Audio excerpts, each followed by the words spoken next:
Welcome to our Great Yarmouth trip report, where we will show you through our trip from travelling down to where we stayed and a look at the 3 parks we visited. Starting off on our trip down from Yorkshire, we stopped around halfway at a service station just off the A1. This gave our family plenty of choice for where to eat and rest before finishing our journey. For the next 3 nights, we stayed at the Haven Hopton Holiday Village as it was nicely located between the 3 parks we wanted to visit. We stayed in a 3-bed bronze caravan which offered enough space, and the caravan was nicely located near the main complex. Within the complex were a choice of food outlets, the amusements, bar and entertainment, and also a pool complex with a slide. Other activities were also available.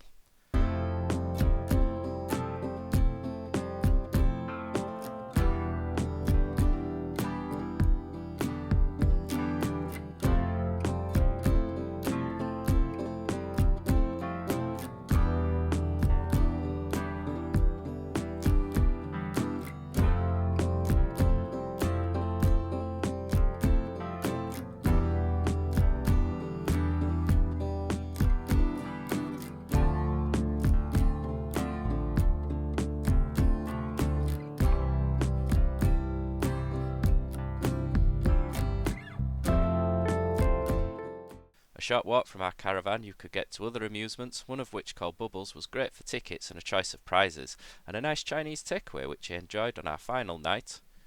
The beach was also nearby, although a little too cold on this trip to enjoy. On our first full day on the Saturday, half of the Jams family stayed on site at Haven for the pool and amusements, while the other half headed to Pleasurewood Hills. Parking at Pleasurewood Hills cost us £3. We enjoyed the roller coasters, the 2 scare mazes for Halloween, and a lovely lunch from Smoky Joe's, along with a few of the other rides the park had to offer. The standout rides were Wipeout, Cannonball Express, Express, and Marble Madness.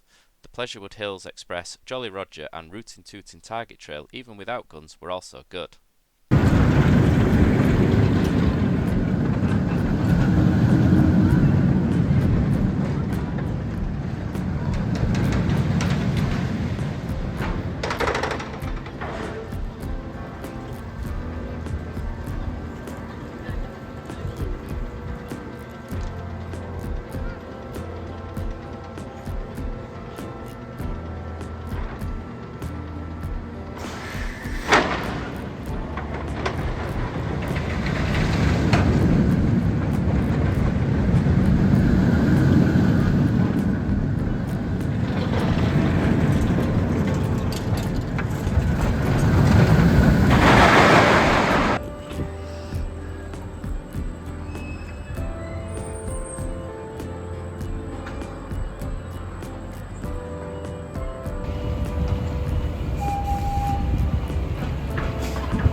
night, half of Jams enjoyed the Halloween delights at Joyland, whilst the other half went to fairground frights at Great Yarmouth Pleasure Beach. Between us, we found that both events were very enjoyable in their own way. More footage will be available near the end of the video. On our second full day after a quiet morning, we headed back to Great Yarmouth. Probably paid a little bit too much for the parking, but didn't really research this aspect too much. This, however, allowed us all to enjoy Joyland and Great Yarmouth Pleasure Beach during the same day. Joyland has free entry and you pay per ride using tokens. One token per ride cost us £3 each, although you can buy value bags. Great Yarmouth Pleasure Beach cost £5 for entry with 5 tokens, with the rides priced at different levels, so check out the website, or you can buy an all-day wristband from £23 depending on the day and time of year, giving unlimited rides across the park. During our time at Great Yarmouth, both in the evening on the first day and the second day, we enjoyed some food from a couple of different places on the promenade, which was tasty and reasonably priced. Here is some of the footage from Joyland and Great Yarmouth Pleasure Beach across both days, which is why some is at night and some is during the day. The standouts from Joyland were definitely the snails, which we enjoyed more here than Great Yarmouth Pleasure Beach, the Spook Express and the Tyrolean Tub Twist. At Great Yarmouth Pleasure Beach, the favourite was definitely Roller Coaster, while other Jam members also enjoyed many of the other rides, including Family Star, the Haunted Hotel, Bonanza and the Snails and Fairy Tales. Overall, this was a much better than expected trip for the whole Jams family, and we would look to do it again in the future.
Now for the theme park Jams ratings of the 3 parks, starting with Pleasurewood Hills.